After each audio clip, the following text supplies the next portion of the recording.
दिल्ली दंगों और ताहिर पर कोर्ट ने क्या कहा, बीजेपी ने राहुल सोनिया केजरीवाल को घेर दिया। अंकित के हत्यारे ताहिर हुसैन पर कोर्ट के फैसले की वो बातें आज आपको बताऊंगा जो सुनकर आप हिल जाएंगे। तब भी बचाया, आज भी बचा रहे कातिल ताहिर के कितने सीक्रेट साथी, क्या सब जेल जाएंगे? सबसे पहले इसका अध्याय देखिए। जब से ताहिर हुसैन को दिल्ली दंगों के मामले में कोर्ट ने दोषी ठहराया है, तब से गजब का सियासी घमासान मचा हुआ है। भाई एक तरफ तो वो इकोसिस्टम है जो अपना वही पुराना एजेंडा निकाल कर ले आया है कि मुसलमान था इसलिए उसको दोषी करार दे दिया, उसको टारगेट किया गया। दूसरी तरफ वो पॉलिटिक्स है जिसमें अब दिल्ली दंगों और ताहिर हुसैन को लेकर केजरीवाल से हिसाब मांगा जा रहा है। इसमें केजरीवाल गिर रहे हैं तो कांग्रेस भी गिर गई है। कांग्रेस से सवाल पूछे जा रहे हैं, सोनिया गांधी, राहुल गांधी का भी नाम ले रही है बीजेपी। जवाब में केजरीवाल चंदा चोरी की बात कर रहे हैं। ये वही केजरीवाल हैं जो कल तक चंपत राय और पीएम मोदी का कनेक्शन जोड़ रहे थे, लेकिन आज जब उनके ही पूर्व पार्षद रहे ताहिर हुसैन को लेकर केजरीवाल से सवाल पूछे जा रहे हैं तो केजरीवाल चाहते हैं कि उन्हें ताहिर हुसैन से ना जोड़ा जाए। ताहिर हुसैन से उनका कोई लेना देना नहीं है, जबकि उनकी पार्टी के ही लोग आज भी ताहिर हुसैन पर क्या कह रहे हैं आपको सुनाऊंगा। जो केजरीवाल चढ़ावा चोरों के लिए सरेआम फांसी मांग रहे थे, वो ताहिर हुसैन पर एक लाइन का बयान देकर कन्नी काट गए। उधर इकोसिस्टम को देखिए, उसे ताहिर हुसैन के गुनाह नहीं दिख रहे, उसे ताहिर हुसैन के आंसू दिख रहे हैं। उन्हें ताहिर हुसैन का कांड नहीं दिख रहा, बल्कि ताहिर हुसैन का धर्म दिख रहा है। और यह ताहिर हुसैन कहा जा रहा है कि रोया ही इसलिए था कोर्ट में, ताकि बाहर वो इकोसिस्टम उसके आंसू जो है, उसका इमोशनल कार्ड निकालकर जो है वो दुनिया में फैला सके कि देखो बेचारा रो रहा है, कितना मासूम है। जब अंकित को मारा गया था, अंकित शर्मा को इतने चाकू मारे गए कि उसकी हथेलियां बाहर लटक गई थी, तब इसको आंसू नहीं आया था। जब इसके घर से पेट्रोल बम चल रहा था तब आंसू नहीं आया था, कल फैसला सुन के आंसू आ गया। पब्लिक कर ये जानबूझ के रोया है ताकि बाहर माहौल बनाने वाले माहौल बना सकें। पूरा इकोसिस्टम ताहिर हुसैन के बहाने मुस्लिम वोट लेने के लिए माहौल बना रहा है, मोदी को एंटी मुस्लिम दिखाना चाह रहा है। लेकिन आज हम पाठशाला में ताहिर हुसैन पर हो रही इस पॉलिटिक्स का अध्याय तो खोलेंगे। साथ ही जो लोग ताहिर को उसका धर्म देखकर बचाने के लिए कूद रहे थे और अब भी कूद रहे हैं, उनको कोर्ट के फैसले की वो बातें बताएंगे जिससे सारा सच सामने आ जाएगा। ताहिर हुसैन को दोषी ठहराते हुए कोर्ट ने 320 पन्नों का फैसला सुनाया है जो आज आया है। उन पन्नों में क्या लिखा है जिसे देखकर इकोसिस्टम हिल जाएगा, आज आपको बताऊंगा।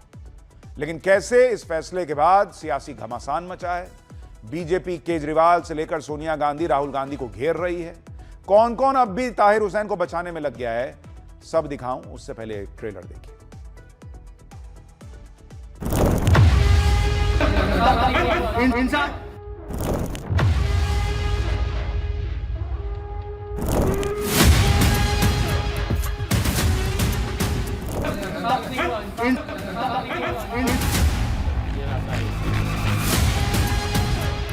सेशन से आया है तो उसमें हाईकोर्ट मूव करेंगे और उम्मीद है कि इंसाफ होगा।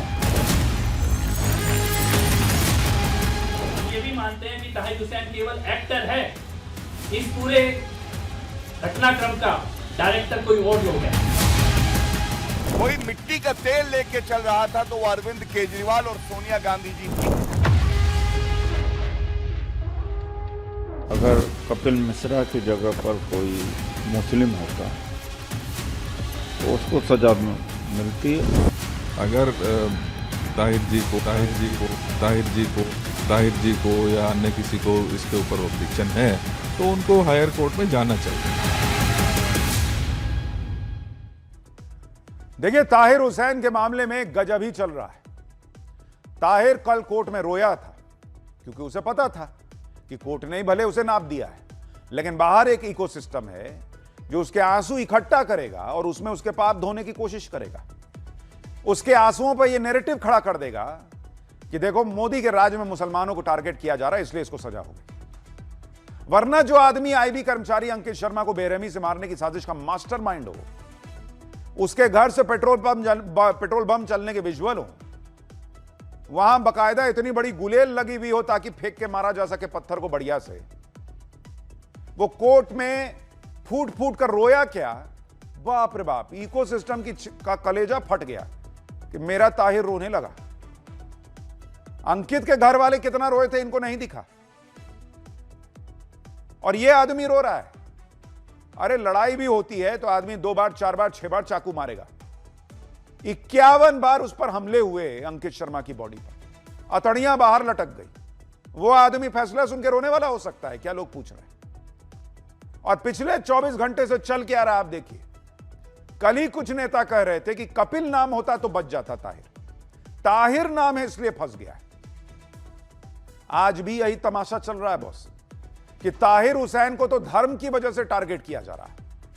कांग्रेस के नेता उदित राज क्या कह रहे हैं, कल कांग्रेस के नेता इमरान मसूद ने कहा था, आज उदित राज को सुनिए क्या कह रहे हैं। कि ऐसा है कि उस समय ट्रंप अहमदाबाद आए थे और कपिल मिश्रा ने ही दंगा भड़काया था।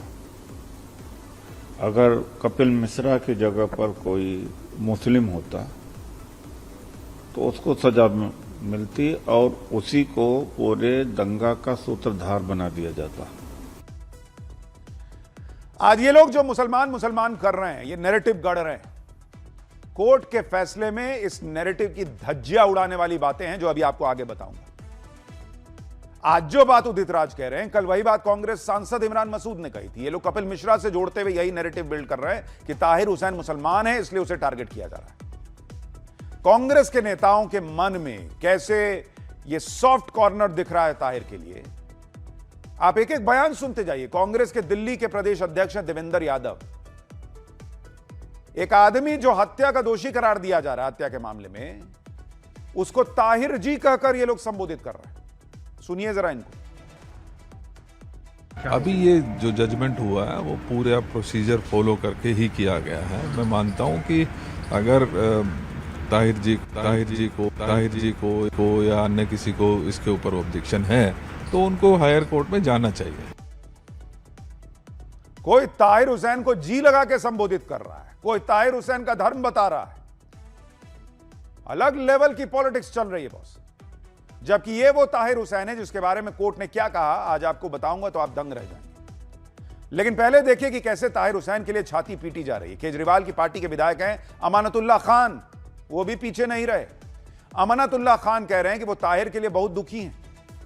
सुनिए कैसे वो सारा इल्जाम कपिल मिश्रा पर डाल रहे हैं और ताहिर के लिए हाईकोर्ट जाने की बात कर रहे हैं। रास्ता है कि सेशन से आया है तो उसमें हाईकोर्ट मूव करेंगे और उम्मीद है कि इंसाफ होगा। अब सबको मालूम है कपिल मिश्रा कहाँ थे, कपिल मिश्रा का क्या रोल रहा, क्या नहीं रहा, ये सबको मालूम। यानी सारी चीज किसी तरीके से कपिल मिश्रा पे डालो और ताहिर हुसैन पर फैसला आ जाए फिर भी उसको बचा लो। अरे भाई, कपिल मिश्रा आपको लग रहा है कि दोषी हैं तो आप चले जाइए उठ के कोर्ट, क्यों नहीं चले जाते? सोचिए, कोर्ट से दोषी ठहराया गया है एक आदमी को, उसके बावजूद अमानतुल्लाह खान खुलकर ताहिर हुसैन को डिफेंड कर रहे हैं। और ये वही अमानतुल्लाह खान है जो दिल्ली दंगों के वक्त ही ताहिर हुसैन को बेकसूर बता चुके थे। इनकी जांच रिपोर्ट पहले आ चुकी थी, पुलिस जांच पूरी करती उसके पहले ही इन्होंने निर्दोष होने का सर्टिफिकेट बांट दिया था ताहिर को। मार्च 2020 की अपनी सोशल मीडिया पोस्ट में अमानतुल्लाह खान ने तभी लिख दिया था कि ताहिर हुसैन सिर्फ इस बात की सजा काट रहा है कि वो एक मुसलमान है। शायद आज हिंदुस्तान में सबसे बड़ा गुनाह मुसलमान होना है। इसी तरह आम आदमी पार्टी के नेता प्रियंका कक्कड़ तब यह कह रही थी कि वो ताहिर हुसैन के लिए कैरेक्टर विटनेस के तौर पर खड़ी हो सकती हैं। उनका पुराना ट्वीट निकाल के लोग दिखा रहे हैं कि जिसका कैरेक्टर विटनेस बनने की बातें हो रही थी, उसका कैरेक्टर यह निकला ताहिर हुसैन का कि वो तो दोषी करार दिया गया हत्या के मामले में। ताहिर हुसैन को केजरीवाल के विधायक डिफेंड कर रहे हैं, लेकिन केजरीवाल कह रहे हैं कि उनका ताहिर हुसैन से कोई लेना देना नहीं है। अगर लेना देना नहीं है तो निकालिए अमानतुल्लाह खान को पार्टी से बाहर, क्यों नहीं निकालते हैं? जो अमानतुल्लाह खान ताहिर हुसैन का बचाव कर रहे हैं, उन पर क्या एक्शन लिया है अरविंद केजरीवाल और उनकी पार्टी ने, अगर वो ताहिर हुसैन का समर्थन नहीं करते हैं तो? केजरीवाल इसी मामले को लेकर कैसे बीजेपी और केजरीवाल भिड़ गए हैं। और सिर्फ केजरीवाल ही नहीं, बीजेपी ने तो सोनिया गांधी और राहुल गांधी को भी इस मामले में लपेट लिया। कह रही है कि दिल्ली दंगों को भड़काने के लिए अरविंद केजरीवाल और सोनिया गांधी मिट्टी का तेल लेकर चल रहे थे। बीजेपी आरोप लगा रही कि ताहिर ने यह सब केजरीवाल के इशारे पर किया था। सुनिए बीजेपी क्या क्या कह रही है। ताहिर हुसैन की तस्वीर, जब ये जघन्य अपराध हुआ तब वो आम आदमी पार्टी का पार्षद था निर्वाचित। अरविंद केजरीवाल का खासम खास नफरत करने वाला कानून से और हिंदुओं से। ताहिर हुसैन वो गुंडा है जो आम आदमी पार्टी में अरविंद केजरीवाल का दाहिना हाथ था, जिसने भड़काऊ बयान दिए और जिसने इस पूरी घटना को अंजाम दिया। कोई मिट्टी का तेल लेके चल रहा था तो वो अरविंद केजरीवाल और सोनिया गांधी जी थी। अरविंद केजरीवाल जी, आप ये प्रेस वार्ता देख रहे हैं, कहीं छुपिएगा मत। जैसे आप जब ताहिर हुसैन पकड़ा गया था छुप गए थे, एक शब्द आपके मुख से नहीं निकला था, पार्टी से आपने निष्कासित नहीं किया था, उसको राजनीतिक संरक्षण दिया था। आज ये सवाल आपसे पूछा जाएगा, क्या आप बाहर निकल के आज देश की जनता और दिल्ली की जनता से माफी मांगेंगे? आपके इशारे पे ताहिर हुसैन ने ये किया, ये जनता को विश्वास है। ताहिर हुसैन को राजनीतिक संरक्षण कोई दे रहा है तो अरविंद केजरीवाल आज भी दे रहे हैं। बीजेपी अपने आरोप लगा रही है कि यह सब अरविंद केजरीवाल के इशारे पर हुआ। भाई उनके इशारे पर हुआ था तो पुलिस को अरविंद केजरीवाल को भी इसमें जो है मामले में चार्जशीट में उनका नाम डालना चाहिए था, पुलिस ने तो नहीं डाला। लेकिन इन आरोपों के बीच आप यह भी देखिए कि जो अरविंद केजरीवाल राम मंदिर चढ़ावा चोरी पर कह रहे हैं कि आरोपियों को तो फांसी दे दो और जब तक फांसी नहीं मिल जाएगी चैन की सांस नहीं लूंगा, वही अरविंद केजरीवाल अपने पूर्व पार्षद के इतने बड़े कांड पर एक लाइन कहकर अपना काम निपटा रहे हैं। अरविंद केजरीवाल के पास चढ़ावा चोरी से लेकर एथेनॉल पर प्रेस कॉन्फ्रेंस करने और पीएम मोदी को घेरने का पूरा टाइम है। लेकिन बात जब दंगों के दोषी ताहिर हुसैन की आई तो अरविंद केजरीवाल ने एक लाइन में सब समेट दिया, ट्वीट करके काम हो गया। आज करते प्रेस कॉन्फ्रेंस, कहते कि इसने गलत किया है। बीजेपी ने जब ताहिर हुसैन को लेकर केजरीवाल पर आरोप लगाए तो अरविंद केजरीवाल ने एक लाइन का सोशल मीडिया पोस्ट लिखा कि हमने बहुत पहले ही उसे पार्टी से निकाल दिया था। क्या वो चंदा चोरी पार्टी की किसी सहयोगी पार्टी में शामिल नहीं हो गया था? आप सोचिए, जो अरविंद केजरीवाल चढ़ावा चोरी के मामले में चंपत राय पर लगे आरोपों के आधार पर सीधा पीएम मोदी को मामले में घसीट रहे थे, वो अरविंद केजरीवाल अब चाहते हैं कि उनकी सरकार में उनके पूर्व पार्षद ने तब जो कांड किया था उसे लेकर उन पर उंगली ना उठाई जाए। और आप कह रहे हैं कि भाई हमने तो इनको पार्टी से निकाल दिया था। अमानतुल्लाह खान का डिफेंड कर रहे हैं। आपके लोग क्यों कैरेक्टर सर्टिफिकेट देने की बातें कर रहे थे इसको? लेकिन बीजेपी अरविंद केजरीवाल पर सिर्फ उंगली नहीं उठा रही, सीधे सीधे आरोप लगा रही है कि इस मामले में केजरीवाल, संजय सिंह, मनीष सिसोदिया सब मिले हुए हैं। दिल्ली सरकार के मंत्री कपिल मिश्रा ने केजरीवाल से 5 सवाल पूछे। सीएम के तौर पर केजरीवाल ने अंकित शर्मा जी की हत्या पर 2 शब्द क्यों नहीं बोले, ये कपिल मिश्रा पूछ रहे हैं। संजय सिंह ने ताहिर हुसैन को बार बार बेगुनाह क्यों बताया? जिन लोगों ने सड़कें बंद की उन्होंने ही हत्याएं और दंगे किए, केजरीवाल गैंग ने सड़कें बंद करने वालों का समर्थन क्यों किया? हिंदू पीड़ितों से मिलने केजरीवाल के मंत्रिमंडल का कोई भी आदमी क्यों नहीं गया? दंगों की राहत कार्य केवल एक खास समाज के लोगों के लिए ही क्यों किए गए? ये कपिल मिश्रा बार बार पूछ रहे हैं। सुनिए एक बार कपिल मिश्रा और दिल्ली की मुख्यमंत्री रेखा गुप्ता ने अरविंद केजरीवाल को लेकर और क्या कहा। हम ये भी मानते हैं कि ताहिर हुसैन केवल एक्टर है, इस पूरे घटनाक्रम का डायरेक्टर कोई और लोग हैं, मास्टरमाइंड कोई और लोग हैं। केजरीवाल के, मनीष सिसोदिया के, संजय सिंह के हाथ हिंदुओं के खून से रंगे हुए हैं। उनके हाथों में हिंदुओं का बेगुनाह, मासूम, निरपराध, निशस्त्र अंकित शर्मा जैसे हिंदुओं का खून केजरीवाल, मनीष सिसोदिया और संजय सिंह के हाथ में है। क्योंकि ऑन रिकॉर्ड है, संजय सिंह ने बार बार 27 फरवरी, 28 फरवरी और मार्च के पहले हफ्ते में ताहिर हुसैन को बेगुनाह कहने का पाप किया। मीडिया में आकर संजय सिंह ने बार बार इंटरव्यू दिए कि ताहिर हुसैन उनके संपर्क में था और ताहिर हुसैन बेगुनाह है। मैं ये पूछना चाहता हूं कि क्या जब ताहिर हुसैन अंकित शर्मा जी को चाकुओं से मार रहा था तो उसके बीच में वो संजय सिंह को फोन कर रहा था? क्या वो संजय सिंह के साथ फोन पे संपर्क में था? ऐसे ताहिर हुसैन के साथ में आम आदमी पार्टी का संपर्क, राजनीतिक संरक्षण जो था, तो क्या अरविंद केजरीवाल जी, संजय सिंह जी इस बात का जवाब देंगे कि दिल्ली में दंगे भड़काने जैसे कितने और कृत्य उन्होंने किए हैं? बीजेपी इस मामले में अब राहुल गांधी और सोनिया गांधी की भी बात कर रही है। सुनिए बीजेपी सोनिया गांधी और राहुल गांधी पर क्या आरोप लगा रही है। ये दंगों जब साजिश की जा रही थी तो सोनिया गांधी का बयान है कि ये लड़ाई आर पार की लड़ाई है। घर से निकलो, आर पार की लड़ाई लड़ो। मैं पूछना चाहता हूं, जब किसी की नागरिकता जा नहीं रही थी, संविधान में कानून पारित होता है, तो ये आर पार की लड़ाई किससे थी? जब ऐसे भड़काऊ बयान कोई वरिष्ठ नेत्री धर्म के चश्मे से देख के देगी और दंगा होगा तो उसकी जिम्मेदारी सोनिया गांधी जी को भी लेनी पड़ेगी। कांग्रेस की लीडरशिप हो या फिर अरविंद केजरीवाल हो, इन सब पर ताहिर हुसैन और दिल्ली दंगों को लेकर सवाल उठाए जा रहे हैं, क्योंकि इनकी पार्टी के कुछ लोग ताहिर हुसैन का बचाव अब भी कर रहे हैं, जबकि ताहिर हुसैन को दोषी ठहराया जा चुका है। अब सिर्फ यह बाकी रह गया है कि ताहिर हुसैन को सजा कितनी मिलेगी। सोचिए, ये उस ताहिर हुसैन का बचाव कर रहे हैं जिसके वीडियो सबूत हैं। इन लोगों को दिल्ली दंगों के उस वक्त के वीडियो देखने चाहिए जो मैं आपको दिखा रहा हूं। उसके छत पर, यह ताहिर हुसैन का छत है, उसकी छत से पेट्रोल बम चल रहे थे। पेट्रोल बम क्या कोल्ड ड्रिंक था कि ऐसे खोले टब से अब फेंक दिए? बनाना पड़ता है पेट्रोल बम। पत्थर बरस रहे थे। किसके छत पे पत्थर रहता है बॉस? ताहिर हुसैन की छत से हिंसा का सामान मिला था, वीडियो सबूत मौजूद थे। कैसे ताहिर के घर दंगाइयों का अड्डा बना हुआ था, दिख रहा था, ताहिर हुसैन वहां छत पे दिख रहा था, उसके बावजूद उसको डिफेंड किया गया। लेकिन ताहिर हुसैन के ये वीडियो ना देखकर पूरा इकोसिस्टम कपिल मिश्रा के पीछे पड़ गया कि कपिल मिश्रा का सब किया धरा है। इनको आग लगी है कि ताहिर हुसैन दोषी हो गया, कपिल मिश्रा का कुछ क्यों नहीं हुआ। कपिल मिश्रा ने इसका जवाब दिया। कांग्रेस सांसद इमरान मसूद, सुन लीजिए, उन्होंने कहा कपिल मिश्रा ने कि अगर ताहिर कपिल होता तो अपनी छत पर पत्थर नहीं रखता। कपिल मिश्रा ने कहा कि अपनी छत पर पेट्रोल बम नहीं रखता अगर वो कपिल होता, रास्ते रोकने वाली भीड़ को मदद मुहैया नहीं कराता। इसलिए जो लोग ये माहौल बना रहे हैं कि ताहिर हुसैन को मुस्लिम होने की वजह से टारगेट किया जा रहा है, उनके एजेंडे को भी आज हम देश की पाठशाला में एक्सपोज करेंगे। अंकित शर्मा हत्याकांड में 11 आरोपियों में से कोर्ट ने 6 को सभी आरोपों से बरी कर दिया और 5 को दोषी ठहराया। और मैं आपको उनके नाम बताना चाहता हूं और ये नाम आज देश को सुनने चाहिए।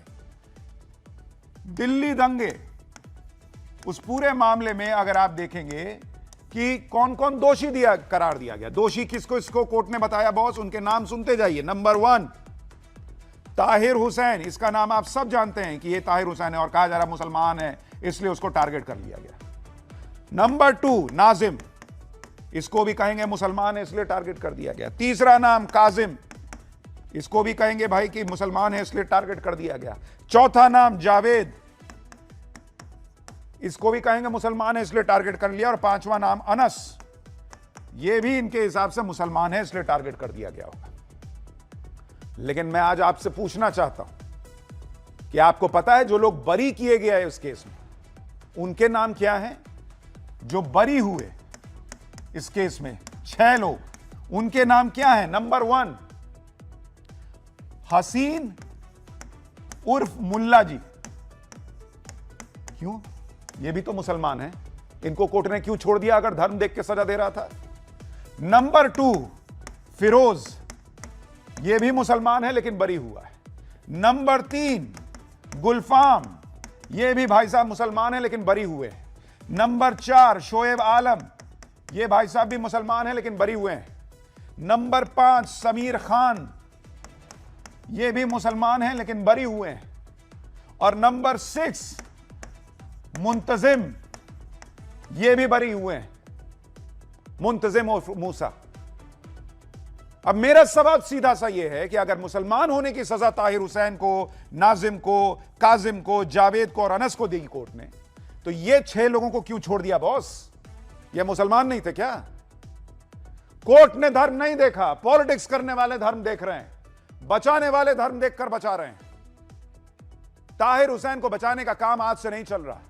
दंगों के वक्त जब ताहिर हुसैन की छत से पेट्रोल बम और बाकी सामान मिला था, तब से ताहिर हुसैन के समर्थन में एक इकोसिस्टम एक्टिव हो गया था। उस वक्त कैसी कैसी बातें हुई थी आप भूल जाएंगे।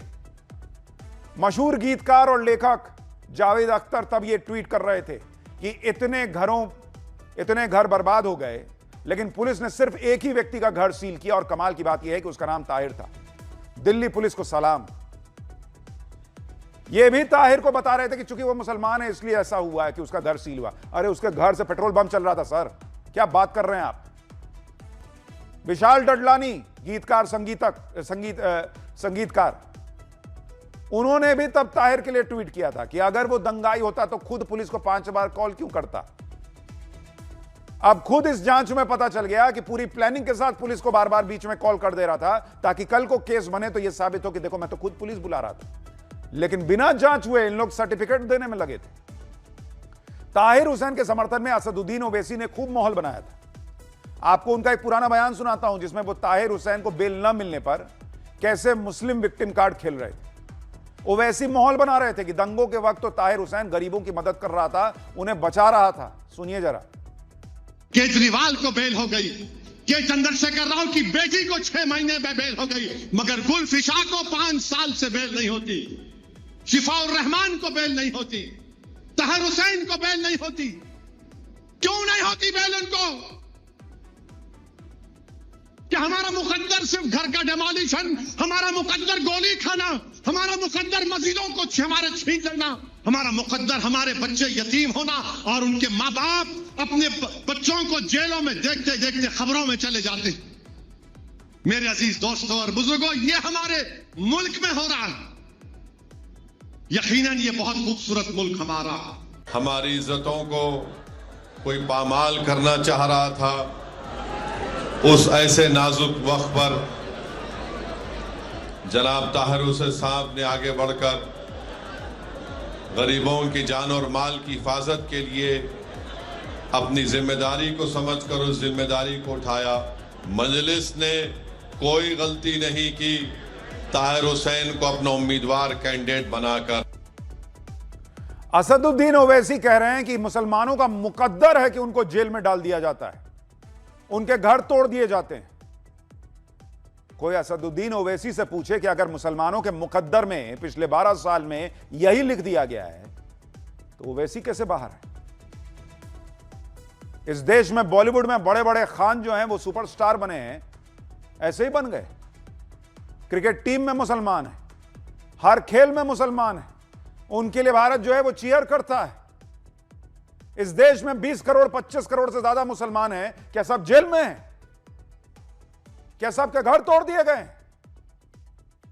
लेकिन ये फैक्ट बताइएगा, ये फैक्ट पूछिएगा तो मुसलमान के दिमाग में जहर कैसे भरेगा कि देखो मुझे टारगेट किया जा रहा है। जो ताहिर हुसैन आज दंगों का दोषी ठहराया गया और अब रो रहा है, उसका पुराना बयान आपको सुनाता हूं। जब ताहिर जेल से बाहर आकर ओवैसी की पार्टी के लिए प्रचार कर रहा था, तब भी वो विक्टिम कार्ड ही खेल रहा था और भावुक होकर खुद को निर्दोष बता रहा था। मजबूर हैं हम इतने कि मर भी नहीं सकते, इल्जाम जो है झूठे देंगे जवाब सबके। कि बदलते वक्त का एहसास जरा तुम भी समझ लेना, छलकते आंसुओं की लाज जरा तुम भी रख लेना, भुलाकर हर गिला शिकवा मुझे अपना बना लेना, देकर वोट पतन पर तुम ताहिर को जिता देना। दोस्तों, जो लोग आज ताहिर हुसैन को बचाने में लगे हैं उन्हें कोर्ट का ऑर्डर देखना चाहिए। कोर्ट ने अपने ऑर्डर में ताहिर के लिए जो जो कहा है वो आपको बताता हूं। अदालत ने माना कि जिस दिन अंकित शर्मा की हत्या हुई यानी 25 फरवरी 2020, उस शाम लगभग 5 बजे ताहिर हुसैन चांदबाग पुलिया के पास मौजूद गैर कानूनी भीड़ का हिस्सा था। चांदबाग पुलिया के पास ही आईबी अधिकारी अंकित शर्मा का शव मिला था। कोर्ट ने कहा कि उस दिन जो भीड़ जुटी थी वो सामान्य भीड़ नहीं थी, बल्कि घातक हथियारों से लैस गैर कानूनी जमावड़ा था, जिसका मकसद दंगा, आगजनी, लूटपाट करना था। कोर्ट ने बड़ी बात यह कही कि जिस भीड़ में ताहिर हुसैन भी था उसके अंदर हिंदुओं के खिलाफ नफरत थी। उन लोगों का मकसद हिंदू समुदाय के लोगों और उनकी संपत्तियों को नुकसान पहुंचाना था। अदालत ने कहा कि भीड़ के आकार, हथियारों और हिंसक गतिविधियों को देखते हुए उसके सदस्यों को यह जानकारी थी कि उनके एक्शन से किसी व्यक्ति की मौत हो सकती है। अदालत के मुताबिक अंकित शर्मा को भीड़ ने घेरा, पकड़कर चांदबाग पुलिया की तरफ खींचा और धारदार हथियारों से हमला किया। करीब 50 बार बॉस, 50 बार। आप नफरत का आलम सोचिए कि 50 बार किसी को मारा गया है। फैसले में इस हमले को बेहद क्रूर और लगातार किया गया हमला माना है कोर्ट ने। अदालत ने ताहिर हुसैन के बाद में यह कंक्लूड करते हुए कहा उसके बारे में कि जिस भीड़ का हिस्सा ताहिर हुसैन था, उस भीड़ ने हत्या की, अपहरण किया, दंगा किया, इसलिए इसके लिए कानूनी रूप से ताहिर हुसैन भी जिम्मेदार है। कोर्ट को पुलिस की तरफ से पेश खराब, ढके हुए या दूसरी दिशा में मोड़े गए सीसीटीवी कैमरों में यह कुछ पूर्व योजना की आशंका दिखाई दी थी। आप यह भी देखिए कि ताहिर के खिलाफ कोई हवा में केस नहीं बना था, बल्कि इसके लिए दिल्ली पुलिस ने 91 गवाह पेश किए, 100 से ज्यादा सबूत पेश किए गए, 6.5 साल केस चला। चार्जशीट के मुताबिक दंगों के दौरान ताहिर की छत से बड़ी संख्या में पत्थर और ईंटें मिली थी। वहां टूटी हुई बोतलें, तरल पदार्थ से भरी कांच की बोतलें मिली थी, बंदूक की गोलियां, जली हुई वस्तुएं, गुलेल, पेट्रोल से भरी बोतलें मिली। चार्जशीट में कहा गया कि ताहिर हुसैन की तीसरी मंजिल और छत का इस्तेमाल पत्थर, पेट्रोल बम और कथित एसिड बम फेंकने के लिए किया गया था। इसके अलावा पुलिस ने नाले और आसपास की जगह का एफएसएल निरीक्षण किया, फॉरेंसिक निरीक्षण। नाले की दीवार और पत्थर से खून के नमूने लिए गए। इतने सबूत, इतने गवाह पेश करने के बाद 6 साल केस चलने के बाद ताहिर हुसैन को सजा हुई। और अभी भी वही माहौल कि धर्म देख के कोर्ट ने फैसला दे दिया। गजब पॉलिटिक्स चल रही है। पाठशाला में वक्त है अगले अध्याय का। न पब्लिक आई, न नेता खुलकर साथ दिए। क्या हुआ कि कॉकरोच पार्टी के आंदोलन की लंका लग गई। उधर सोनम वांगचुक की तबीयत, इधर आंदोलन खत्म करने के बहाने ढूंढ रहे हैं क्या कॉकरोच पार्टी वाले। कॉकरोच पार्टी के दम तोड़ते आंदोलन को अब राहुल केजरीवाल बचाएंगे क्या। अब इसका अध्याय। सोशल मीडिया पर करोड़ों फॉलोअर्स वाली कॉकरोच जनता पार्टी के आंदोलन की लंका लगी पड़ी। शिक्षा मंत्री का इस्तीफा मांग रहे सोनम वांगचुक भूख हड़ताल पर बैठे, उनकी तबीयत बिगड़ रही है। लेकिन इस आंदोलन से भीड़ नदारद है, जन समर्थन नदारद है। नेता भी खुलकर अब तक वो बात उस तरह से सामने नहीं आए हैं जैसे शायद इनको उम्मीद रही है। आज की डेट में हालत यह हो गई कि कॉकरोच पार्टी को लेकर सवाल उठ रहे हैं कि क्या ये लोग अब एग्जिट का रास्ता तलाश रहे हैं, क्या ये आंदोलन खत्म करना चाहते हैं, क्या राहुल गांधी और केजरीवाल अब इस आंदोलन से खुलकर जुड़ जाएंगे और आंदोलन को खड़ा करने का प्रयास करेंगे। पहले भी कॉकरोच जनता पार्टी को आम आदमी पार्टी की ही बी टीम बताया जाता रहा है।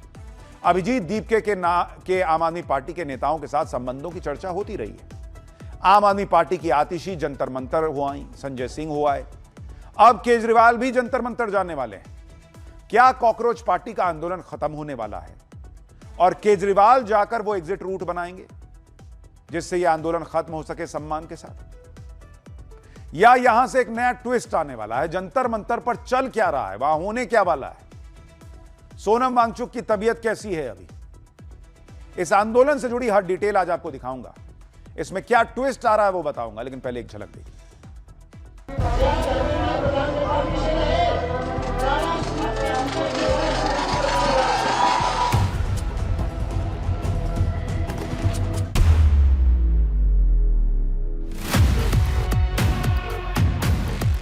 बृहस्पतिवार को शाम को 5 बजे मैं उनके धरने पे जाऊंगा। अभी तक तूने खाया, बहुत भूख लगी है। आप लोग यहाँ ठूस ठूस के खाना खाते हैं, वो मुझे थोड़ा दुखद लगता है। उस इंसान को मैं एक डिसऑनरेबल एग्जिट के लिए मैं कैसे दूं?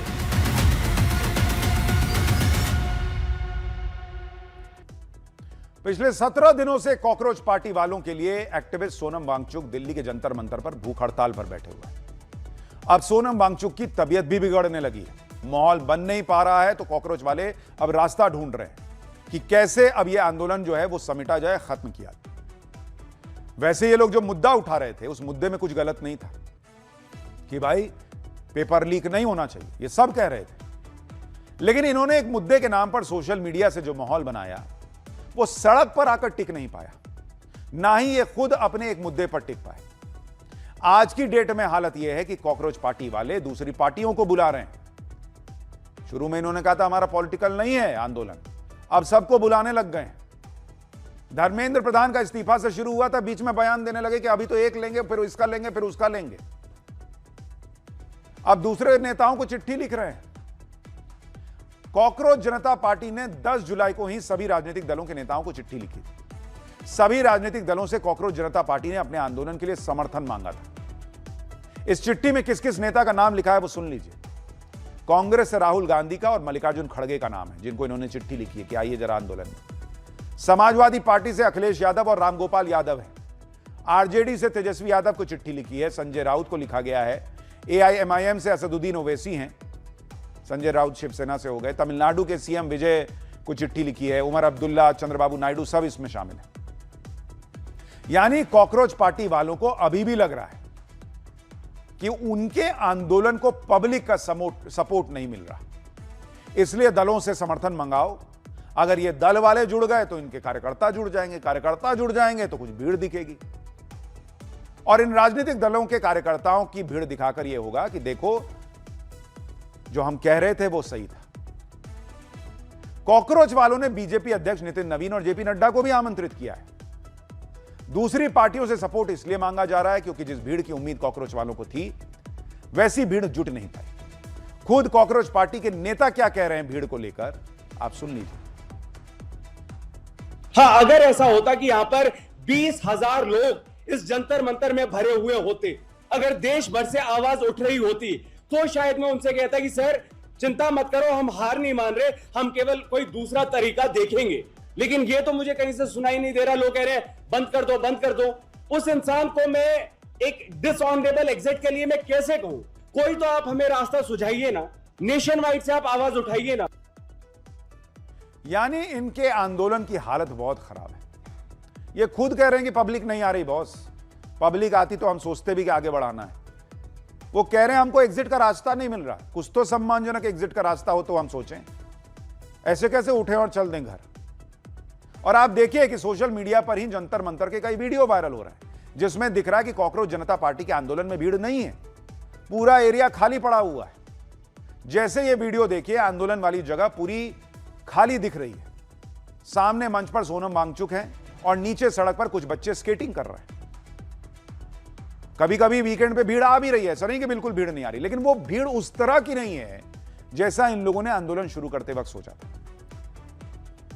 कई इस तरह के वीडियो हैं जिनमें बहुत भीड़ नहीं दिखती। लोग कह रहे हैं कि इसी वजह से अब कॉकरोच जनता पार्टी अनशन खत्म करके सम्मानजनक तरीके से निकलने का प्लान कर रही है। कॉकरोच जनता पार्टी ने छात्रों के हितों और पेपर लीक का मुद्दा उठाया जिससे सब सहमत है, और ऐसा सिस्टम बनना चाहिए बॉस जिससे पेपर लीक ना हो। लेकिन कॉकरोच पार्टी वाले जिस तरह से सोशल मीडिया पर माहौल बनाते हुए सड़क पर आए, उस पर पब्लिक को बहुत यकीन नहीं हुआ। फिर इनका धीरे धीरे कनेक्शन आम आदमी पार्टी से निकलने लगा, वैसी बातें होने लगी, फिर कुछ कुछ नेता इधर उधर से आने लग गए। और कई बार लोगों को यह भी लगता है कि एक बार अन्ना आंदोलन हुआ था, फिर अन्ना जो है वो अपना चले गए, केजरीवाल और उनकी पार्टी यहां रह गए। तो लोगों को यह लग नहीं रहा है कि पता नहीं उस तरह का होगा, नहीं होगा, क्या होगा। पब्लिक इस तरह के आंदोलन पहले देख चुकी है। दूसरी बात यह है कि पब्लिक ने खुद इनकी बातों में विरोधाभास देख लिया। जैसे पहले कहा कि आंदोलन गैर राजनीतिक है, लेकिन कॉकरोच जनता पार्टी के मंच पर धीरे धीरे एक एक करके नेता आते रहे, एक साथ नहीं आए लेकिन आते रहे। फिर कहा कि सोनम वांगचुक को शिक्षा मंत्री बना देना चाहिए। बाद में अभिजीत दीपके ने इससे इनकार कर दिया। इंसाफ के लिए छात्रों को सड़क पर उतरने के लिए कहा, लेकिन दीपके की इस अपील का भी असर नहीं हुआ। सीजेपी ने सोनम वांगचुक को भूख हड़ताल पर बैठने दिया, लेकिन खुद सीजेपी के नेता भूख हड़ताल पर नहीं बैठे। आप याद कीजिए ना बॉस कि कॉकरोच पार्टी वाले किस तरह से सरकार में इस्तीफों की बात किया करने लगे थे।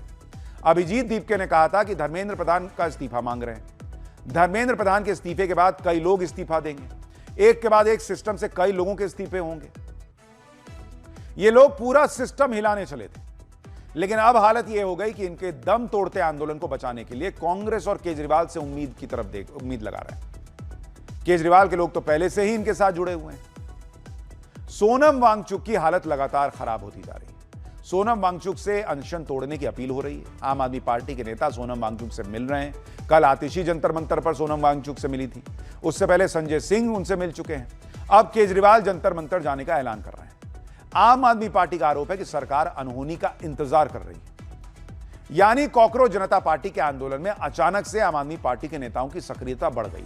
संजय सिंह, आतिशी और केजरीवाल भी कॉकरोच जनता पार्टी के समर्थन की बातें करने लगे। सुनिए एक बार इन लोगों को। सोनम वांगचुक जी से मैं निवेदन करना चाहता हूं कि बहुत दिन हो गए, आप देश की धरोहर हैं, आप देश के एसेट हैं, आप प्लीज अपना धरना, अपना हंगर स्ट्राइक बंद कर दीजिए। और कई तरीके हैं, और मैं उनके धरने पे परसों शाम को, बृहस्पतिवार को शाम को 5 बजे मैं उनके धरने पे जाऊंगा उनको समर्थन अपना देने के लिए। इसके पहले संजय सिंह जी और आतिशी जी भी वहां ऑलरेडी जा चुके हैं। आज वो सोनम वांगचुक जंतर मंतर पे बैठे हैं। पिछले 17 दिनों से आमरण अनशन पर बैठे हैं। उनकी हालत बिगड़ रही है, उनका वजन कम हो रहा है। आज अगर सोनम वांगचुक के समर्थन में वो लाखों नौजवान होते, सड़कों पर होते, उनके लिए आंदोलन कर रहे होते, तो सरकार को भी मजबूर होना पड़ता। आपकी मर्जी हो तो आप भी निकलिए, बोलिए, आवाज लगाइए, कम से कम एक नारा लगाइए सोनम वांगचुक के समर्थन में, अभिजीत दीपके के समर्थन में। इन नेताओं से यह भी सवाल है कि आप ये खुद से ये क्यों नहीं पूछ रहे कि पब्लिक आ क्यों नहीं रही? पब्लिक का मुद्दा है, लेकिन आप जिस तरीके से उठा रहे हैं या कॉकरोच जनता पार्टी वाले जिस तरह से उठा रहे हैं, कि क्या पब्लिक उसी तरह से उठाना चाहती थी उस मुद्दे को? उधर उद्धव ठाकरे ने कॉकरोच जनता पार्टी के आंदोलन को अपना समर्थन दिया, कहा कि सभी राजनीतिक दलों को इसका सपोर्ट करना चाहिए। उद्धव ठाकरे ने राहुल गांधी को भी सलाह दे दी, बोले कि सभी दलों को एक साथ आगे आना चाहिए, राहुल गांधी को भी जंतर मंतर जाना चाहिए, सीजेपी के आंदोलन का समर्थन करना चाहिए। उद्धव ठाकरे ने शायद यह सोच के राहुल गांधी से अपील की होगी कि राहुल गांधी छात्रों की आवाज उठा रहे हैं, वो पेपर लीक पर छात्रों के साथ संवाद कर रहे हैं। लेकिन आप यह भी देखिए कि जिन छात्रों के मुद्दे पर राहुल गांधी आक्रामक हो रहे थे, उसका खुद क्या हुआ। मीडिया रिपोर्ट के मुताबिक छात्रों के संवाद के लिए राहुल गांधी का पूरा कार्यक्रम सेट था। कोटा के बाद प्रयागराज से लेकर दिल्ली तक कार्यक्रम था, लेकिन कोटा के बाद छात्रों से संवाद कार्यक्रम हो ही नहीं पाया। 15 जुलाई को पटना में छात्रों के साथ संवाद करना था। विदेश से आकर राहुल गांधी कांग्रेस की गुटबाजी सुलझाने में जुट गए। अब राहुल 17 जुलाई को देहरादून में छात्रों से संवाद करेंगे। यानी छात्रों का मुद्दा 1 महीने होल्ड पर रहा, क्योंकि राहुल गांधी थे ही नहीं। इस दौरान नीट का दोबारा एग्जाम भी हो गया। राहुल गांधी अपने ही कार्यक्रम होल्ड कर दे रहे हैं, तो क्या वो कॉकरोच पार्टी के प्रोटेस्ट में जाएंगे? यह बड़ा सवाल है। और दूसरी बात, राहुल गांधी खुद छात्रों के मुद्दे जैसे पेपर लीक सिस्टम में बदलाव की मांग उठा रहे हैं, तो वो किसी और के आंदोलन में क्यों शामिल होंगे? छात्रों का मुद्दा उठाने का क्रेडिट कांग्रेस पहले ही राहुल गांधी को दे रही है। इंडी वाले अब कॉकरोच पार्टी वालों के आंदोलन में क्या घुसेंगे, यह अभी देखने की बात है। लेकिन कॉकरोच पार्टी वालों की स्ट्रैटेजी भी किसी को समझ में नहीं आई, क्योंकि आंदोलन आपका, लेकिन अनशन करने के लिए आपने सोनम वांगचुक को बुलाया। खुद अनशन क्यों नहीं किया, लोग पूछते हैं। भाई आप कह रहे हैं आप जेनजी की आवाज थे, आप यंग लोग थे, आपने क्यों नहीं अनशन किया, किसी और को बुला के कराया? लोग कह रहे हैं कि खुद अभिजीत दीपके को अनशन पर बैठना चाहिए था, लेकिन अभिजीत दीपके तो मीडिया के सामने आकर बयान दे रहे हैं, कह रहे हैं कि अगर सभी लोग अनशन पर बैठ गए तो आंदोलन को मैनेज कौन करेगा? सुनिए उनको एक बार। मेरे भाई, मैं खुद भूख हड़ताल पर नहीं हूँ, क्योंकि मैनेज करना पड़ता है प्रोटेस्ट। और आप जो है, मैं चाहता हूँ प्रोटेस्ट मैनेज करने में हेल्प करिए, क्योंकि देखिए कितने सारे लोग हैं यहाँ पर। अगर हम सारे भूख हड़ताल पर बैठ गए तो ये प्रोटेस्ट मैनेज कौन करेगा? सही बात है ना?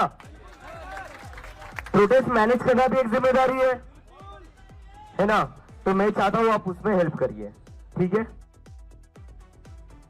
अच्छा, अगर ये बैठ जाते भूख हड़ताल पे तो इनके आसपास एक आदमी नहीं है जिससे मैनेज हो पाता, और जब भीड़ आ ही नहीं रही तो मैनेज कौन सी करना है जी?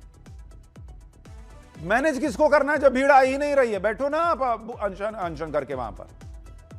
कॉकरोच जनता पार्टी के आंदोलन के ऐसे कई वीडियो वायरल हैं जिसमें लोग भरपेट खाना खा रहे हैं। पब्लिक कर रही है, एक आदमी को आपने बैठा दिया अनशन पे, उनसे भूख हड़ताल करा रहे हो और खुद वहां बैठ के जो है वो थाली खा रहे हो, कभी कचौड़ी खा रहे हो। कई फूड ब्लॉगर तो जंतर मंतर जाकर वहां के खाने का स्वाद ले रहे हैं। सोनम वांगचुक को छोड़कर वहां सब खाना खा रहे हैं भाई। खुद अभिजीत दीपके खाना खा रहे हैं। आप सोचिए, एक तरफ एक आदमी बिना खाए 17 दिन से वहां पर है, और दूसरी तरफ कॉकरोच जनता पार्टी वाले आंदोलन में खाना खा रहे हैं, वीडियो वायरल हो रहे हैं। आप देखिए एक बार। अभी तक तो नहीं खाया, बहुत भूख लगी है, अभी जल्द बैठो। वैसा परेशान हो रहे हो? हाँ, अब क्या कर सकते हैं। तो सारे भीड़ पड़ा, सारे साथ ही खा रहे हो? हाँ, अब ये लोग खाना ला रहे तो इनके साथ भी खाना पड़ेगा ना, मतलब सारा इनकी वजह से तो चल रहा है। इतनी धूप में इसमें इन दोनों के बिना तो मतलब मुझे लगता है सर के हेल्प के बिना चल पाता ये सब। खाना खाया कि नहीं खाया? अभी तक तो नहीं खाया, बहुत भूख लगी है, अभी जल्द बैठो। जिस आदमी से अपनी भूख मैनेज नहीं हो रही, वो आदमी भूख हड़ताल इसलिए नहीं कर रहा है क्योंकि उसको आंदोलन मैनेज करना है। सोचिए आप, और उसमें भी एहसान जता रहा है कि भाई ये लोग आए हैं तो इनके साथ खाना ना पड़ेगा। ये सब एहसाने कर रहे हैं। आंदोलन में जिस तरह से लोग खाना खा रहे हैं, और वो भी सोनम वांगचुक के सामने बैठकर, उससे सोनम वांगचुक भी गुस्सा हो गए थे। सोनम वांगचुक ने यहां तक कह दिया था कि जिस तरह लोग ठूस ठूस के खाना खा रहे हैं, उससे वो दुखी हैं। सुनिए उनका पुराना बयान। कि आप लोग क्या करते हैं, आप लोग यहाँ ठूस ठूस के खाना खाते हैं, वो मुझे थोड़ा दुखद लगता है। मैं चाहता हूं कि आप लोग भी कम से कम एक दिन का अनशन करें। यहाँ जब आते हैं तो एक दिन का हमारे संवेदना में सपोर्ट में दिन का कम से कम अनशन करें और जितना हो सके जो यहाँ उदारता से खाना देते हैं उनको दिन का खाना तो कम से कम न देना पड़े, शाम का आप खाएं। सोचिए कितना खाना पीना वहां चल रहा होगा कि एक आदमी को बोलना पड़ जा रहा है कि इतना ठूस ठूस के मत खाओ यार। जंतर मंतर पर आंदोलन के बाद अब कॉकरोच जनता पार्टी ने अगला प्लान भी बना लिया है। कॉकरोच जनता पार्टी ने अब संसद मार्च का ऐलान किया है। संसद का मानसून सत्र 20 जुलाई से शुरू हो रहा है। कॉकरोच जनता पार्टी संसद जाकर सरकार को घेरने का प्लान बना रही है। 20 जुलाई को कॉकरोच जनता पार्टी संसद मार्च शुरू करेगी। सुबह 9 बजे संसद की तरफ कूच करने का वक्त तय हुआ है। संसद मार्च में शामिल होने के लिए लोगों से अपील की जा रही है। सांसदों से मिलकर पेपर लीक का समाधान निकालने की अपील करेंगे कहा जा रहा है। यानी कॉकरोच जनता पार्टी अब सीधे संसद भवन जाकर अपनी डिमांड बताएगी। कॉकरोच पार्टी वालों के आंदोलन को लेकर माहौल इसलिए भी बनाया जा रहा था कि इससे विपक्ष को नरेंद्र मोदी पर हमला करने का, उन्हें घेरने का मौका मिलेगा। लेकिन पब्लिक यह भी देख रही है कि यह क्या नैरेटिव चलाया जा रहा है और इसीलिए पब्लिक का समर्थन नहीं है बॉस। पब्लिक को मुद्दे का सॉल्यूशन चाहिए। लेकिन अगर आप यह सोच रहे हैं कि पब्लिक के कंधे पे बंदूक रखकर जो है नरेंद्र मोदी की कुर्सी पे निशाना लगाइएगा, तो वो पब्लिक को नहीं चाहिए और यह पब्लिक को समझ में आ गया, इसलिए वहां भीड़ नहीं। पाठशाला में अगला अध्याय। ट्रंप से लेकर ईरान तक हॉर्मुज पर बड़ा बवाल, वसूली भाई वाले चक्कर में क्या नया कांड हो गया? कच्चे तेल की कीमत रॉकेट बनने लगी। भारत समेत दुनिया में महंगाई बम फटने वाला है क्या? अब इसका अध्याय। अमेरिका और ईरान के बीच इस बार छिड़ा युद्ध रातों रात और भीषण होता जा रहा है। अमेरिका ने लगातार तीसरी रात ईरान के कई ठिकानों पर ताबड़तोड़ हवाई हमले किए। ईरान भी पूरी ताकत से पलटवार कर रहा है। धमाके खाड़ी देशों में गूंज रहे हैं। टेंशन पूरी दुनिया की बढ़ गई है क्योंकि एक बार फिर अमेरिका और ईरान की जंग उसी स्ट्रेट ऑफ हॉर्मुज पर आकर फोकस कर रही है जिसके बंद होने से पहले भी दुनिया कच्चे तेल की कीमत रॉकेट बनते हुए देख चुकी है। इस बार भी ट्रंप और ईरान के बीच खुद को स्ट्रेट ऑफ हॉर्मुज का वसूली भाई बनाने की जंग छिड़ गई कि कौन वहां वसूली करेगा। और इसके लिए अमेरिका ने पहली बार ईरान के खिलाफ युद्ध में अपनी सुसाइड बोट उतार दी है। ऐसे वक्त में दुनिया को नई टेंशन दे दी है सऊदी अरब और यमन के बीच खुले नए मोर्चे में, जिसके बाद तेल सप्लाई के एक और रूट पर बंद होने का खतरा मंडराने लगा है। पाठशाला में आज आपको बताऊंगा ट्रंप से लेकर ईरान तक हॉर्मुज पर क्या बड़ा बवाल मच गया है। वसूली भाई वाले चक्कर में कौन सा नया कांड हो गया है, कौन सा नया युद्ध शुरू हो गया है, क्या तेल की कीमत फिर रॉकेट बनने वाली है, क्या महंगाई बम जो है वो फटने वाला है देश में, दुनिया में, सब बताऊं। उससे पहले एक ट्रेलर देखिए।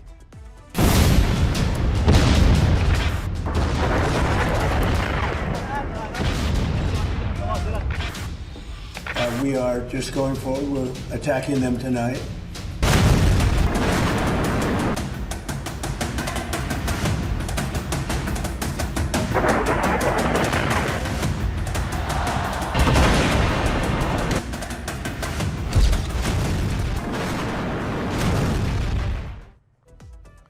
सबसे पहले बात स्ट्रेट ऑफ हॉर्मुज के वसूली भाई बनने के चक्कर की, जिसके लिए ट्रंप के डेस्परेशन को दुनिया महसूस कर रही है और इसलिए उन्होंने पहली बार ईरान के खिलाफ युद्ध में अपनी सुसाइड ड्रोन बोट उतार दी।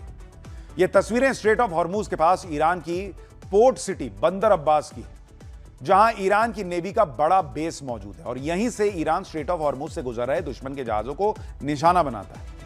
अमेरिका की सेना ने इसी बंदर अब्बास में एक नहीं बल्कि 3 सुसाइड ड्रोन बोट से हमला किया और ईरान के नेवल बेस को तबाह करने का दावा किया। खुद अमेरिकी सेना ने इस हमले का वीडियो भी जारी किया जो आप देख रहे हैं स्क्रीन पर। अमेरिका ने इस हमले के लिए जिस सी ड्रोन का इस्तेमाल किया उसकी खूबियां आपको बताता हूं। करीब 24 फीट लंबी कोर्सेर ड्रोन बोट जो है वो एडवांस जीपीएस, एंटी जैमिंग और एआई यानी आर्टिफिशियल इंटेलिजेंस तकनीक से लैस है। दुश्मन अगर इसके सिग्नल को ब्लॉक करने की कोशिश भी करे तो यह अपने एआई कैमरों की मदद से सटीक निशाना लगाती है। यह बोट समुद्र की सतह से बिल्कुल सटकर चलती है और कम ऊंचाई और खास डिजाइन की वजह से दुश्मन के एयर डिफेंस सिस्टम या रडार इसे पकड़ने में नाकाम रहते हैं। इसकी रेंज करीब 1850 किलोमीटर है और यह समुद्र में भी करीब 75 किलोमीटर प्रति घंटे की रफ्तार से फर्राटा भर सकती है, तेज चल सकती है। ट्रंप के तेवरों से साफ हो चुका है कि इस बार युद्ध का असली अखाड़ा स्ट्रेट ऑफ हॉर्मुज ही बन चुका है, जो ईरान पर हमलों से पहले पूरी दुनिया के लिए खुला हुआ था। लेकिन अब उसी स्ट्रेट ऑफ हॉर्मुज का गार्जियन कौन बनेगा, कौन वहां वसूली करेगा, कौन वसूली भाई बनेगा, इसको लेकर बवाल छिड़ा हुआ है। ट्रंप ईरान को उसके न्यूक्लियर ठिकाने तबाह करने की धमकी देने लगे और ट्रंप ने आज से स्ट्रेट ऑफ हॉर्मुज की नाकेबंदी शुरू करने का ऐलान किया है। ट्रंप ने ट्रुथ सोशल पर लिखा कि अमेरिका स्ट्रेट ऑफ हॉर्मुज से गुजरने वाले जहाजों से 20% टोल वसूलेगा। ट्रंप ने आगे लिखा कि स्ट्रेट ऑफ हॉर्मुज खुला है, ईरान के साथ या उसके बिना भी खुला ही रहेगा। अमेरिका हॉर्मुज में ईरानी नाकेबंदी को फिर से लागू करने जा रहा है। यह नाम इसलिए दिया गया है क्योंकि यह नाकेबंदी सिर्फ ईरान के जहाजों या उसके कस्टमर्स को ही आने जाने से रोकेगी, बाकी सभी देश स्ट्रेट ऑफ हॉर्मुज इस्तेमाल कर सकेंगे। आगे ट्रंप ने कहा कि अब से अमेरिका स्ट्रेट ऑफ हॉर्मुज का गार्जियन माना जाएगा। इसकी सुरक्षा के खर्च की भरपाई के लिए यहां से गुजरने वाले सभी जहाजों पर 20% का टोल लिया जाएगा और यह सिस्टम तुरंत शुरू कर दिया जाएगा। सुनिए भाई साहब को एक बार। We are just going forward. We're attacking them tonight. We're taking out all of their capability for anything having to do with the Strait, with the Hormuz Strait. And I think in the end, we will end up just controlling the whole thing. Straight of Hormuz पर Trump के इस बयान का जवाब देने में Iran ने देर नहीं लगाई। ईरान के विदेश मंत्री अब्बास अरागची ने लिखा कि अमेरिका के राष्ट्रपति बिल्कुल सही कह रहे हैं। जो कोई भी स्ट्रेट ऑफ हॉर्मुज से कमर्शियल जहाजों को सेफ ट्रांजिट की सुविधा देता है, उसे इसके लिए कॉम्पनसेट किया जाना चाहिए। ईरान हमेशा से स्ट्रेट ऑफ हॉर्मुज का गार्जियन रहा है और हमेशा रहेगा। आगे अरागची ने ट्रंप के 20% टोल का मजाक उड़ाते हुए लिखा कि 20% निश्चित तौर पर बहुत ज्यादा है, ईरान सही रेट तय करेगा। यानी ईरान कह रहा है कि तुमको जो बोलना है बोलो, ये टोल तो हम ही वसूलेंगे और रेट भी हम तय करेंगे। वहीं ईरान की सेना ने भी दो टूक कह दिया है कि स्ट्रेट ऑफ हॉर्मुज में ट्रंप की मनमानी बर्दाश्त नहीं की जाएगी। अगर अमेरिका अपनी हरकतों से बाज नहीं आया तो उस पर तगड़ा पलटवार किया जाएगा। लेकिन ट्रंप तो ट्रंप है, जो पहले भी कई बार ईरान की पूरी लीडरशिप और सेना के सभी टॉप कमांडर्स को खत्म करने का दावा कर चुके हैं। अब एक बार फिर ट्रंप ने अपना वही दावा दोहरा दिया। ट्रंप ने ईरान पर अमेरिकी ठिकानों को तबाह करने की फर्जी खबरें फैलाने का आरोप लगाया और कहा कि ईरान के पास अब कोई नेवी बची नहीं, उनकी एयरफोर्स भी नहीं बची है, सब कुछ खत्म हो चुका है, उनका एयर डिफेंस सिस्टम खत्म हो चुका है, उनके सभी नेता मारे जा चुके हैं, उनके सबसे बेहतरीन नेता मारे जा चुके हैं, खामनेई खत्म हो चुके हैं और उनके बेटे भी 90% खत्म हो चुके हैं। 90% कोई आदमी कैसे खत्म होता है, कोई पूछे ट्रंप से। लेकिन ये भाई साहब कुछ भी बोलते हैं, कुछ भी, और ईरान की वजह से इनका इतना मजाक बन रहा है, अमेरिका का इतना मजाक बन रहा है, इस आदमी को समझ ही नहीं। जिस तरह से अमेरिका और इजराइल ने इस साल 28 फरवरी को शुरू हुए युद्ध के पहले पार्ट में ईरान के सुप्रीम लीडर अयतुल्ला खामनेई समेत ईरानी सेना के टॉप कमांडर्स का खात्मा किया, उसके बाद सवाल उठे कि कहीं ईरान में ही अमेरिका और इजराइल को कोई एजेंट तो नहीं है जो उन्हें इनके ठिकानों की पुख्ता और सटीक जानकारी दे रहा है। अब इसको लेकर अमेरिकी अखबार द न्यूयॉर्क टाइम्स ने ऐसा विस्फोटक खुलासा किया है जिसने ईरान की सरकार और सेना को हिलाकर रख दिया है। दरअसल न्यूयॉर्क टाइम्स ने अपनी रिपोर्ट में दावा किया है कि ईरान के पूर्व राष्ट्रपति महमूद अहमदीनेजाद इजराइल की खुफिया एजेंसी मोसाद के लिए काम करते थे और मोसाद ने उन्हें कई साल लगाकर अपने एसेट के तौर पर तैयार किया। इस रिपोर्ट के मुताबिक 28 फरवरी को जब अमेरिका और इजराइल ने ईरान पर हमला शुरू किया, उस वक्त अहमदीनेजाद को तेहरान में मोसाद के सेफ हाउस में शिफ्ट कर दिया गया। किसी को शक ना हो इसके लिए तेहरान में अहमदीनेजाद के कंपाउंड को भी निशाना बनाया गया। रिपोर्ट में दावा है कि साल 2022 में मोसाद ने अहमदीनेजाद से संपर्क साधना शुरू किया। हंगरी में अहमदीनेजाद की मोसाद के तत्कालीन डायरेक्टर के साथ मीटिंग भी हुई। रिपोर्ट के मुताबिक यूरोप में मोसाद के एजेंट्स के साथ होने वाली मुलाकातों के लिए इजराइल ने अहमदीनेजाद को फंडिंग भी दी। दावा है कि अहमदीनेजाद की मदद से मोसाद ने ईरान में सत्ता परिवर्तन की प्लानिंग तैयार की, लेकिन प्लान फेल हो गया। यानी ईरान की तरफ से अहमदीनेजाद पर हुए इस खुलासे पर कोई बयान अभी तक तो आया नहीं, लेकिन खबर है कि 6 जुलाई को अयतुल्ला खामनेई के जनाजे में शामिल होने के बाद से अहमदीनेजाद गायब है। उन्हें IRGC की इंटेलिजेंस विंग ने अपनी कस्टडी में ले रखा है। इधर अमेरिका ईरान के युद्ध से दुनिया परेशान है, उधर एक नया युद्ध उसी इलाके में छिड़ गया है जिसने दुनिया की टेंशन और बढ़ा दी है। अमेरिका और ईरान लड़ रहे हैं, उधर सऊदी अरब और यमन के बीच बम फूटने लगे हैं। यमन के सना एयरपोर्ट पर हुए हमले के बाद हूती लड़ाकों ने सऊदी अरब के एक एयरपोर्ट पर रॉकेट दाग दिए।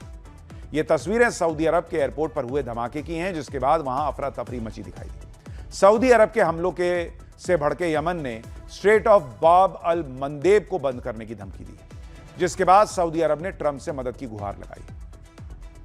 ऐसे में अब अगर हॉर्मुज की तरह बाब अल मंदेब स्ट्रेट भी बंद हो गया तो पूरी दुनिया में हाहाकार मच जाएगा, क्योंकि दुनिया भर में तेल सप्लाई का गणित देखें तो हालात बेहद डरावने दिखते हैं। स्ट्रेट ऑफ हॉर्मुज और बाब अल मंदेब से पूरी दुनिया का करीब 32% यानी 1/3 क्रूड ऑयल सप्लाई होता है। इसमें स्ट्रेट ऑफ हॉर्मुज का हिस्सा करीब 20% है और बाब अल मंदेब का हिस्सा 12%। यही नहीं, तेल के अलावा अनाज, मशीनरी और इलेक्ट्रॉनिक्स जैसे दूसरे सामान वाले करीब 25% कंटेनर भी बाब अल मंदेब से होकर गुजरते हैं।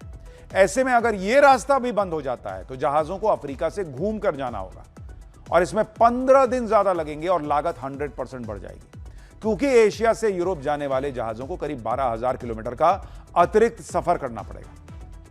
यानी साफ है, अगर स्ट्रेट ऑफ हॉर्मुज के साथ बाब अल मंदेब स्ट्रेट बंद होता है तो यह ग्लोबल ट्रेड के लिए किसी बड़ी आपदा से कम नहीं होगा। अगर यमन के हूती लड़ाकों ने स्ट्रेट ऑफ बाब अल मंदेब को बंद कर दिया तो तेल और गैस सबकी कीमत रॉकेट बननी तय मानी जा रही है। आप देखिए, जब से अमेरिका ईरान युद्ध का पार्ट 2 शुरू हुआ है, मिसाइल, रॉकेट और बम फटी रहे और उसका असर तेल की कीमतों पर पड़ रहा है। ब्रेंट क्रूड ऑयल के दाम $86 प्रति बैरल के पार पहुंच चुके हैं। आज भी ब्रेंट क्रूड की कीमतों में करीब 3.5% का उछाल आया है, जबकि पिछले एक हफ्ते में इसकी कीमतों में 13% की बढ़ोतरी हो चुकी है। WTI क्रूड में के दाम भी करीब $80 प्रति बैरल तक पहुंच चुके हैं।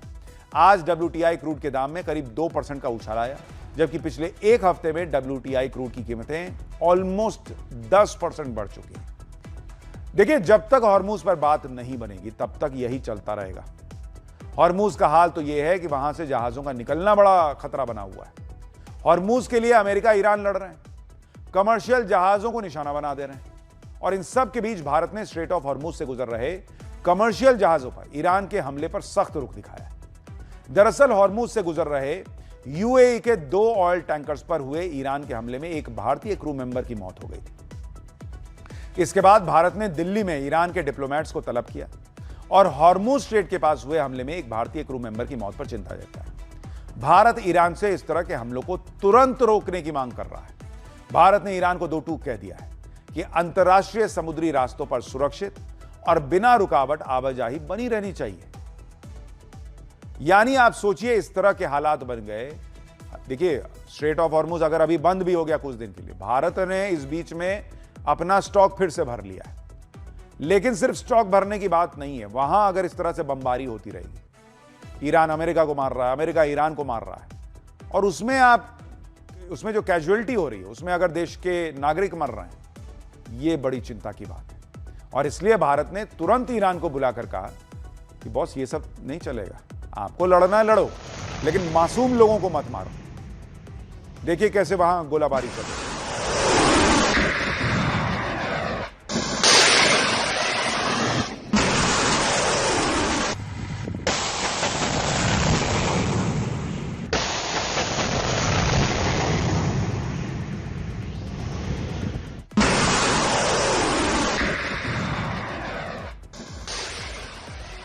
तो यानी अमेरिका और ईरान के बीच का युद्ध अब और तेज हो रहा है, लेकिन असली संकट स्ट्रेट ऑफ हॉर्मुज पर ही दिख रहा है। फिलहाल हम एक छोटे से ब्रेक लिए रुक रहे हैं। ब्रेक के बाद हमारा स्पेशल सेगमेंट ऐसा क्यों बॉस, जिसमें आज का सवाल, पॉपकॉर्न, मखाना, राइस पफ सब गर्म करने पर फूटते हैं, ऐसा क्यों बॉस, बताऊंगा इस छोटे से ब्रेक के बाद।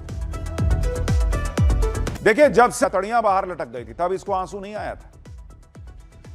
जब इसके घर से ब्रेक के बाद पाठशाला में आपका फिर से स्वागत है और अब हमारा स्पेशल सेगमेंट ऐसा क्यों बॉस।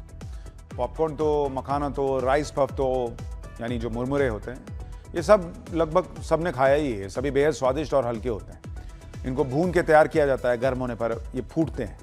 लेकिन ऐसा होता क्यों है, सोचा है आपने कभी? देखिए, पॉपकॉर्न, मखाना और राइस पफ के दाने भुने जाने से पहले बहुत हार्ड यानी सख्त होते हैं, लेकिन जैसे इनको गर्म किया जाता है तो वो फूटने लगते हैं, सॉफ्ट हो जाते हैं। पॉपकॉर्न के दाने के अंदर थोड़ी नमी बंद रहती है और बाहरी छिलका बहुत सख्त होता है।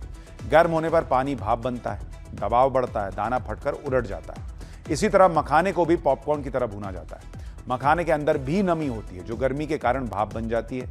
पॉपकॉर्न की तरह ही मखाने के बाहरी कवच पर प्रेशर पड़ता है। मखाने का कवच पॉपकॉर्न के आउटर लेयर से कठोर होता है, इसलिए खुद नहीं फूटता। मखाना को गर्म करते ही लकड़ी के पट्टे से पीटा जाता है, जिससे वो तुरंत फूट जाता है।